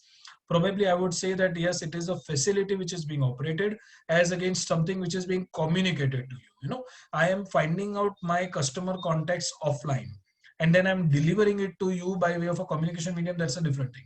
But if I am putting on WhatsApp that, okay, these are the goods available for sale, these are the services available for sale, and please respond to me through my account. My question will be that no, then in such a case, it may be going part of a facility operated. As I again told you, these terms used are very broad enough. Probably the department seems to suggest that everything is covered, even the email, WhatsApp, whatever it is, all of those facilities will be covered, which would make the definition very, very broad of e-commerce operator. Please keep that in mind. Going to the next term, which is e-commerce supplier services. I'm sorry, I'll just look out what's the time I have. I'm sorry, I only have half an hour. I'll bit of a rush. E-commerce supplier services means online sale of goods owned by the e-commerce operator, or online provision of services provided by the e-commerce operator, or online sale of goods or provision of services of both facilitated by the e-commerce operator, or any combination of those activities. Now, first and foremost, the sale of goods. It talks about first term, online sale of goods. Now, the term sale has not been defined. The term sale has not been defined. Transfer, you have a definition under the Income Tax Act, but sale has not been defined under the Income Tax Act. So you go to the Sale of Goods Act. Now, Sale of Goods Act says that when under a contract of sale, the property in the goods is transferred from the seller to the buyer, the contract is called a sale. Excuse me, I'll just switch on my the lights. Just 1 second.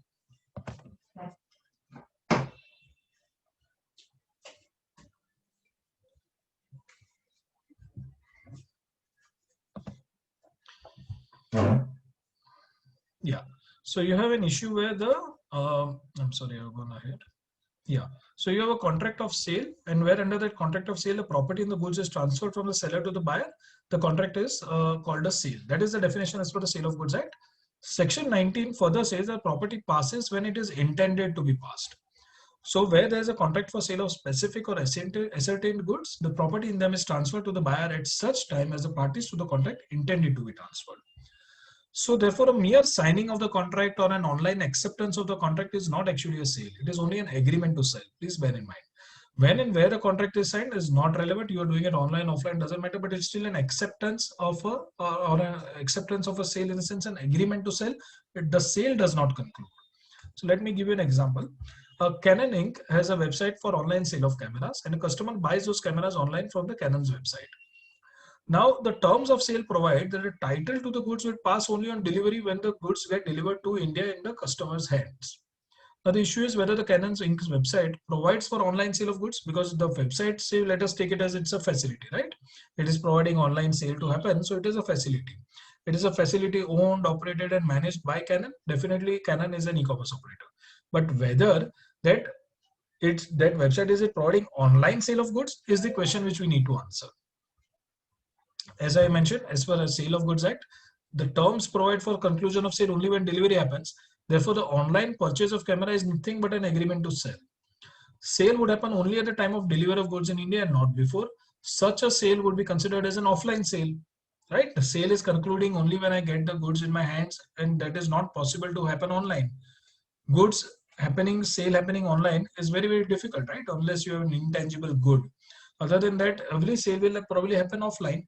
And if the terms say so, obviously, but if the terms, most of the terms, and I went across to some platforms which provide that, right? So you go to Amazon.com or you go to Snapdeal.com, then you look at the terms. You look at the terms of sale, and they clearly say that the sale concludes only when the item is delivered to you. Obviously, such a narrow scope of the term is not intended. If I talk to and I say that no, online sale does not include these sales, probably there is a chance that the department will come back saying that no, we really intended you to cover all those sales. Anyways, as being said, the wording and the terminology is quite distinct. It should not cover all the sales. But obviously the intention may not be that. So please be careful when you're doing this kind of activities or you're advising your clients. There could be a chance that they will still get covered, because the intention is not clear. They may change the meaning retrospectively. So please bear that in mind. For the time being, I would go with a view that online sale of goods is never possible. In most cases, it is always when delivery happens into the customer, and therefore there is always an offline sale. Coming to persons covered under Equalization Levy 2020, EL provisions would apply only in a case where the e-commerce supplier services is made or provided or facilitated by the e-commerce operator to, and this is the operative section, the charging section, which says it should be provided to a person resident in India or to a non-resident in the specified circumstances as mentioned in 165A subsection 3, or to a person who buys such goods or services or both using an internet protocol address located in India. This is a newfangled idea. We have never seen an use of an IP address located in India, but this has been borrowed from the EU provisions, similar provisions which are there in the EU digital tax. If a person, a non-resident also, who uses an internet protocol address which is located in India, he would get covered under the Equalization Levy 2020 provisions.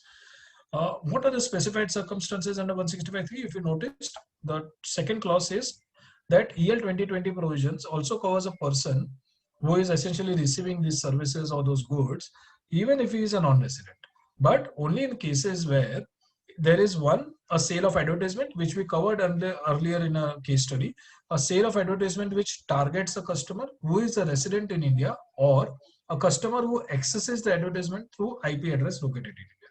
Please bear in mind, e-commerce operator is necessarily a person who is a non-resident.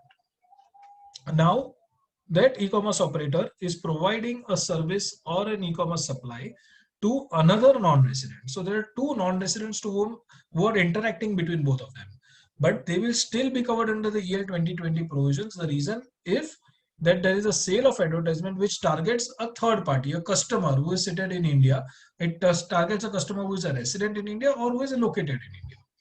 Similarly, the second circumstance is for the sale of data.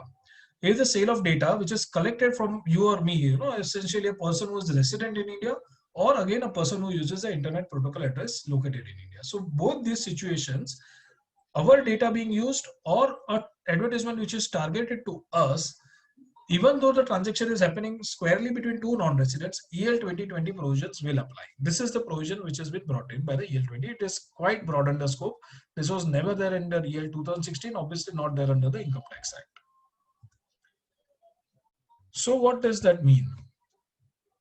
Now, when you look at the specified circumstances, it covers sales between two non-residents, as I mentioned to you, and scope obviously has been drastically expanded. There could be one argument that this is extraterritorial in nature. How can you tax two non-residents for their transactions with something which is to probably do or linked with India, but you're actually taxing two non-residents? Again, that extraterritorial operations are something which are always fought in the court of law. You can refer to certain decisions of the GVK Industries and and the Electric Corporation of India, eloquent decisions on extraterritorial operation. But when you go to advise your clients, probably that may not help unless they are really ready for a big fight. Now coming to the terms themselves. You look at the earlier terms, you have the terms of sale of advertisement which targets a customer. What do you mean by targets a customer who is a resident in India? If you look at my third bullet point, what would be its parameters? Would an advertisement targeted to customers globally or only to those in Asia, would that get covered? How would a non-resident determine if the customer is actually a resident in India? So now these are provisions which have been built in to bring to tax certain targeted advertisement services. You know, you go to Google, and when an advertiser goes to Google platform to place an advertisement, he can select a lot of filters. He can select that who I want to target. So he will say that, no, I don't want to target to the, I am selling some Indian good. How do I care about, I don't want to sell it to foreigners. So he will straight away cut out all of the other countries and he will select only India. My understanding, this is what has been targeted. Like when you specifically as an advertiser choose your advertisements to be targeted only to India. Now that being the case, this would happen when between two non-residents they are planning to do this. But between two non-residents, there is often the case where, say for example, it's a foreign magazine like The Economist. So The Economist magazine, they would target an advertisement not just to Indians. They would also target it to those staying in Pakistan, Bangladesh, Sri Lanka. So their target is not going to be just that. It will be at best an Indian subcontinent or at best, Asia. Now in those kind of cases, how do you say they're targeting? Obviously, Indians are targeted, but they're targeted as a bigger group. We don't know what will be the finality on this actually, because there is no definition, no parameters, no criteria given. Secondly, you have a customer, who is a resident in a sale of advertisement, which targets a customer who is resident in India, or a customer who accesses the advertisement through internet protocol address located in India. What do we again mean by accessing the advertisement? God knows, clicking it or you're viewing it. How do we mean by access? Again, these terms are not defined. Now we come to the term of consideration, which is a very important term when you look at EL 2020 provisions. What do they mean is that the charge of equalization levy is on the amount of consideration received or receivable by the e-commerce operator from e-commerce supplier services made or provided or facilitated by it to the specified persons. The levy is to be paid by the e-commerce operator. The term consideration has neither been defined under the EL provisions nor under the Income Tax Act. And in the present context, what we probably would understand it as that consideration would refer to the payment or compensation of the goods for the goods supplied or services provided. But what happens in the case of intermediaries like digital platforms who provide online services to the seller and the buyer, and the e-commerce operator acts only as a facilitator, agent, or intermediary. Therefore, I have got certain case studies which I would like to take you through to explain you what is the amount which is actually liable to EL 2020. Let's first take a fact of Nikon Japan. I'll just take a minute or a few seconds to just drink some water. If there are any questions at this stage, please feel free to post it on the Q&A box.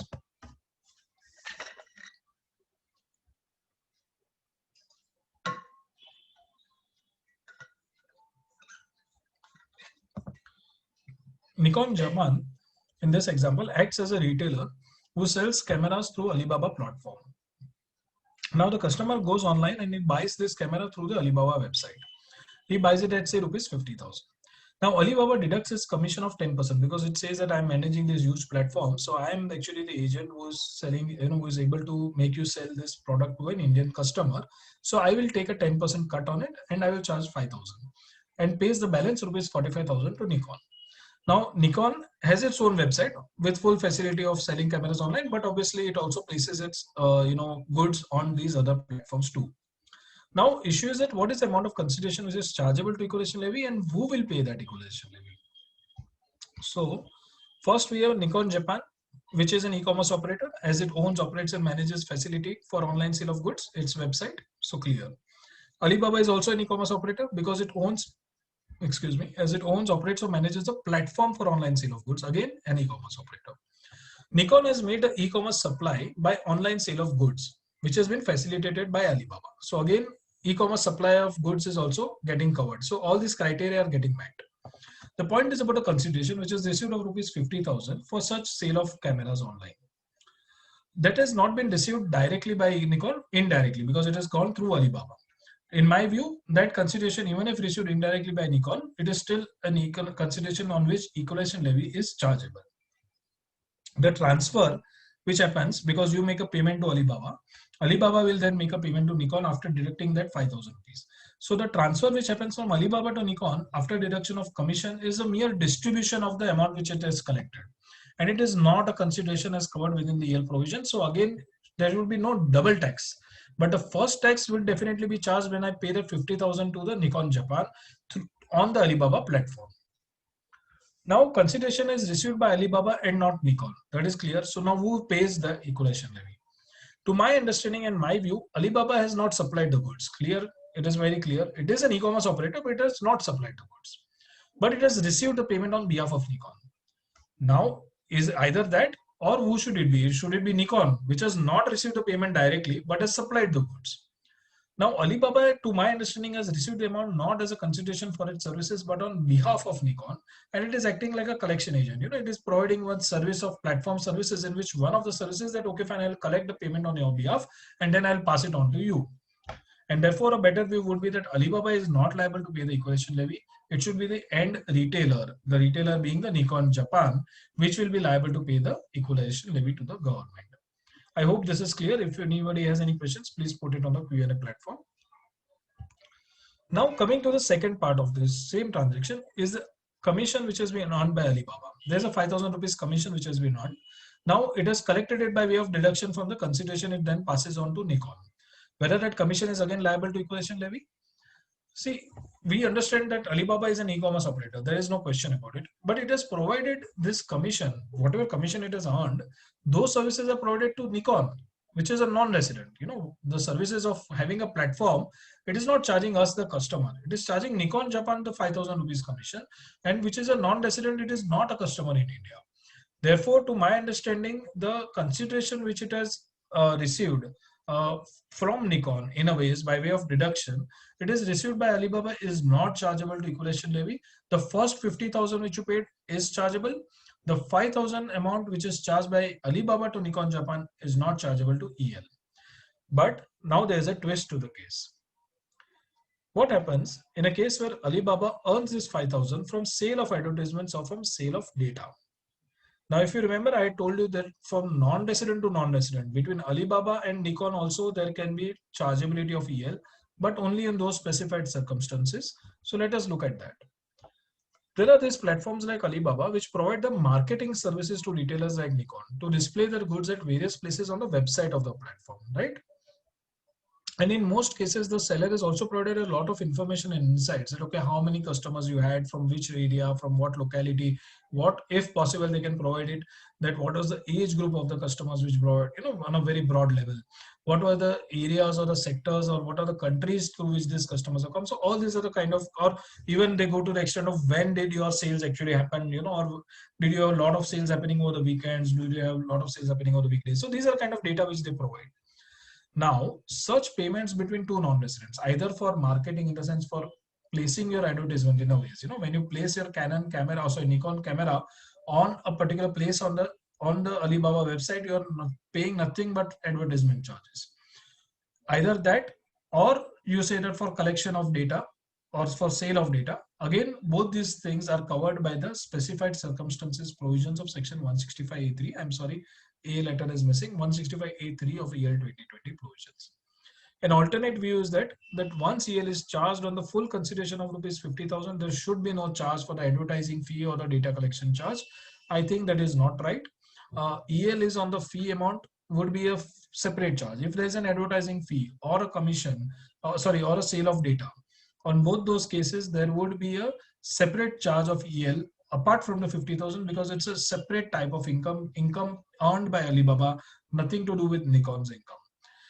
However, please bear in mind it is chargeable only on those two specified circumstances where there is a sale of advertisement targeted to a customer in India or sale of data collected from a person resident in India. Only in these two cases. If say it is a mere commission, it is for providing several business services and providing a commission, providing an agency kind of service by having this whole platform, then to my mind it would not get covered under year 2020. Now, what happens in a similar case where there is a provision of service? Here we talk of Canon and Nikon. These were goods which were sold online.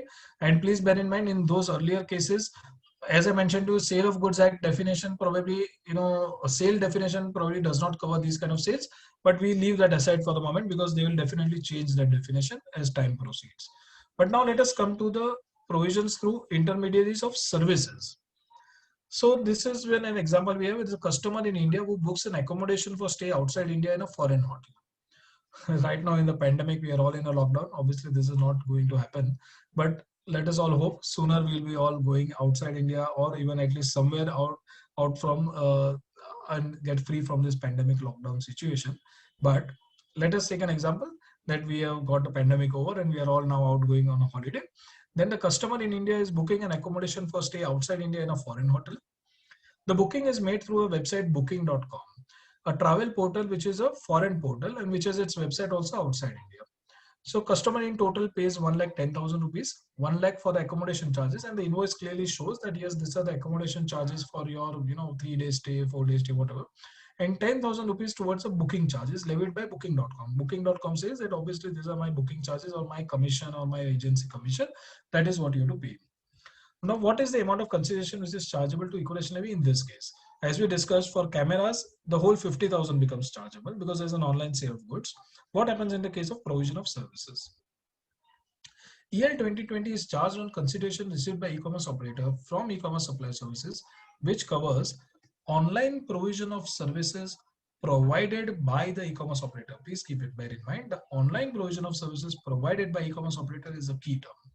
Booking.com is an e-commerce operator. It has a full-fledged, platform, tourist travel portal available. But the services provided by it online are what? They're the booking services. Obviously, you're not going to go and stay in Booking.com website, right? So it's impossible to provide accommodation services online. The accommodation services will be provided by the hotel, and you will have to obviously go physically to stay there and avail those services. Therefore, the distinction between online sale of goods and online provision of services is very stark. Services cannot be provided online. Certain services cannot be provided online. They have to be provided offline. Therefore, in my view, the equalization levy would be chargeable on only 10,000 rupees, which is charged as a booking fee. Equalization levy would not be leviable on the 1 lakh rupees received as an accommodation charge. Again, the alternate view and the view which seems to be suggested by the revenue officials is that the full amount of consideration received by the e-commerce operator would be chargeable to EL. They don't care whether it is towards a booking fee or towards accommodation charge, because there is an online travel portal which is targeting customers in India, which is enabling customers in India to avail those services.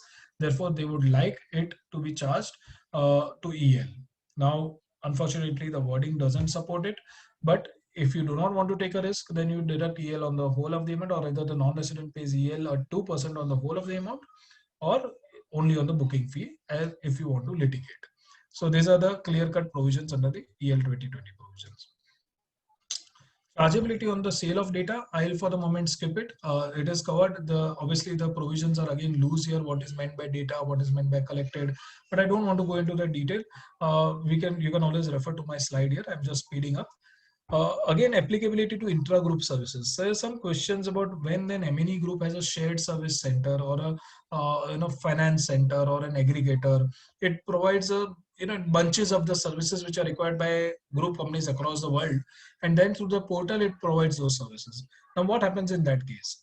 whether EL will apply even to transactions between these group companies, because the costs are actually cross-charged, so they are not actually clear-cut services which you are taking. As a group company in India, you're not taking that service from that shared service center. The shared service center is actually in turn taking it from an outside vendor, collecting that service and then providing it to you, therefore giving you at a better terms as far as the whole group is concerned.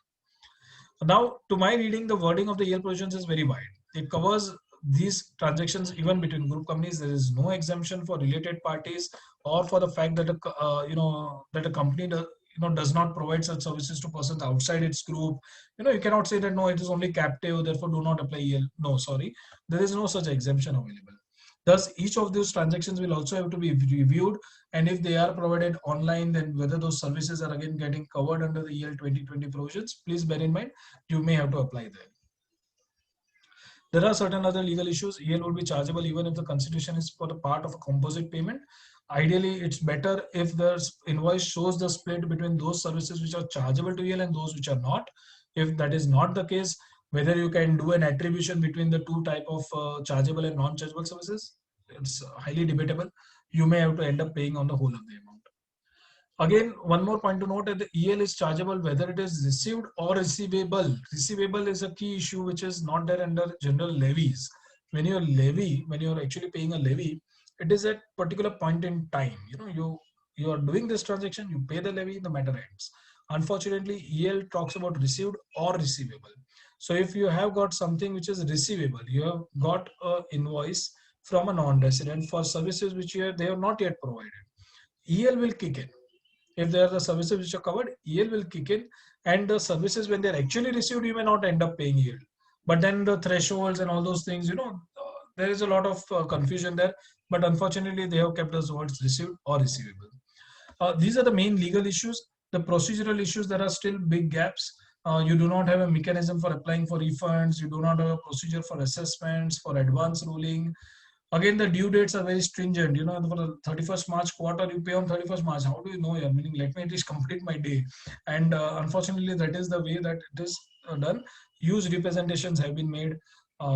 Till date, not much change. In fact, the taxation and other laws, other laws amendment bill, which recently passed, or at least they brought out that for extension and several other things which are earlier mentioned under the ordinance. That also does not carry any such amendments to the equalization levy provisions. Some Finance Act provisions related to non-resident stay in India, and those things have been amended, but not these. So what is the way forward? Huge number of open and unresolved issues requiring amendment or clarification or both. The law is already applicable and it is already too late for providing the resolutions. Unfortunately, they have still not come out with them. The cherry on the cake is the finance secretary has gone on record to say that the law is very clear and there is no need for an FAQ. The good part is he has also said that all these companies have advisors like you or me, and then those advisors should take a call and advise.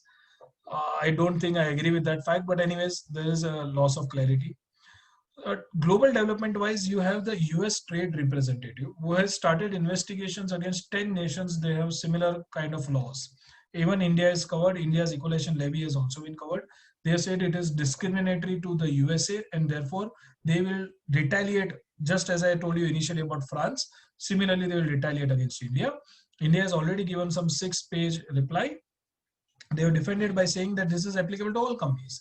And the threshold is also very low, right? A 2 crore turnover threshold is very, very low.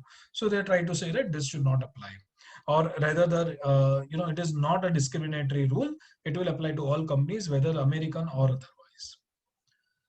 And what next? What next do you have? SAP will also become a law. I have not covered, this was not within my domain of today's presentation, but significant economic presence again has a lot of language issues, probably some to an extent which are larger than the equalization levy. But it will also become applicable from 1st April 2021. It was supposed to become applicable, they have delayed it. You have an UN model article 12B to tax automated digital services, those machine services. Like when I go online and search for Google, there's no person who is sitting and giving me the answer. It is an algorithm based query. Similar to that, there are many services which are automated. Machines do that and not humans. So therefore, the whole idea is to tax those services, a UN model Article 12B has been proposed by none other than Indian Revenue Officer, Mr. Rajat Bansal. It was after a lot of effort that that provision has come through, but whether it will get accepted or not as part of the UN model, only time will tell. Again, that will again require change in treaties, so there's a long way ahead. Unified approach, as I again initially told you, it's a mishmash of all the suggestions, may or may not come through, God only knows. Until America doesn't agree to any of these solutions, we would not have much of an headway. Provisions similar to equalization levy may be accepted, and they may become the norm sooner or later. The reason being, many countries have actually started applying these kind of laws. Or SEP may become acceptable. Frankly, we do not know at the present. At least it's all up in the air. Whatever may be the case, let us hope that the language at least will be improved so that our and our clients' lives become easier, and therefore we are again in interesting times. But a payer who is making payment for digital services must be extra careful. That's the end point I would try to make. The burden of non-payment is quite huge in the case of a payer, or in case of EL 2020, when you look at the interplay between Income Tax Act and that, then the deductor is also at a very, very high stakes he has. As a non-resident, obviously equalization levy 2020, the broad scope, they must analyze and pay up the equalization levy if that is due so. Again, some companies have taken it very, very sportingly. They've said a 2% tax when their margins are higher, they do not mind paying and actually going away with the whole tax or the tax burden or filing tax returns or keeping on fighting on this issue. Might as well just pay up and forget it. So this is what I have heard from others or from the industry players. Many thanks. I hope I have not rushed through too fast, and I hope that I was able to bring out the issues on EL 2020. We can go for questions. Yeah, we have few questions. Kindly, Pradeep, if we can go through it. Yeah, sure. Cloud services, whether they are subject to equalization levy. Yes, cloud services, if you are essentially, it's a facility, right? It's a facility to which is there an online sale of goods, online sale of services. So online sale of services, to my understanding, is very broad. An online provision of services as a cloud service, if there is a non-resident which is providing that service, then when I am paying for that to an e-commerce operator, essentially who has actually had Zaz as a portal, right? And when I go to access it, then EL will become applicable. Please bear in mind, EL is not essentially to be paid by us, the consumers. It is to be paid by the non-resident operator. Applicability of EL on purchase of goods by domestic company from its foreign parent company or group company using IT or SAP tool. This is the exact point I was trying to mention about the SAP, about the intra-group services. Whether you purchase goods through a SAP tool or an IT tool, as long as you have a facility which is online. And please bear in mind, again, it is not just online. I must bring out that there is, and in fact, that was one very small point, but I did not bring out. But there is the facility can be even digital or a telecommunication facility. If it is a digital facility also, and digital word is broader than online. Please bear in mind, online is something which uses internet, but digital is just anything which uses binary mode of creating software. So if that is the case, then yes, again, EL 2020 will become applicable. Whether equalization levy applicable on sharing of software license by fellow subsidiary for doing business in India by Indian entity, though Indian entity deducts TDS as per DTAA and remits money. So please bear in mind, if there is anything on which Income Tax Act applies and you are already deducting tax at source under the Income Tax Act, then you are already there under an exemption from EL. In the sense, sorry, not an exemption. Then there is an overlap. And as I discussed earlier, there being an overlap, the hierarchy as it's the current way the provisions are drafted, actually EL 2020 first applies and then the Income Tax Act. However, that is not the intention. So what you are doing is probably what is better. Keep on deducting tax at source. And if that comes to it and the tax officer tomorrow says that why have you not paid EL? You can say, I have paid higher tax by way of income tax, and you can't ask me to now pay equalization levy again on it. Please bear in mind, for this particular financial year, both laws are applicable. Again, that is not fair. How and when it will change, I'm sorry, we are all waiting for that. I hope I have answered everyone's questions. Yeah. Sir, Yeah. One question, actually, it was there in the chat box, actually. Oh, yes. For the reason that as a member, we are not allowed to ask questions. So this was actually regarding the Google structure. Correct. They have an intermediary of a Dutch subsidiary in I between, got and it. then going. I can see the question. Yeah. Yes. Any So specific reason for having a Dutch company as an intermediary and creating multiple levels? Yeah, so this is a reason. Okay, so what happens is when Ireland, and I will have to go back to when Ireland actually levies the, so this is the fact, right? Yeah. So Ireland, so this is called as a double Irish, double Dutch. So you have a double Irish Dutch sandwich. You are taking a double Irish structure of saving tax combined with a double Dutch. So you can always imagine this is the kind of creativity which tax professionals do outside India. And they have saved huge taxes actually for Google. Anyways, the point is that what I'm trying to make is that Ireland, when it pays to a Dutch subsidiary, therefore there is a EU within the EU, therefore there is zero withholding tax. When the Dutch subsidiary again pays to another Ireland company back, the reason is because that Irish company then has a management which is outside EU in Bermuda. And therefore, again, Ireland does not tax it. So the whole reason of going through this, and the reason also is because Google USA has, for example, created all its algorithms, and that is algorithms on which it is actually running the whole show. So what it does is it hives off that algorithm development and says that now it is housed in either the Netherlands or the Ireland, where all its developers will do the further processing of it as far as it is restricted to countries outside USA. Now, once it does that, then it is actually charging royalties and FTS from the other group companies. So when Google India pays to Google Ireland, it will say that I am paying for royalties and therefore I'm not paying. Now, obviously that has changed. They were earlier saying royalties. So obviously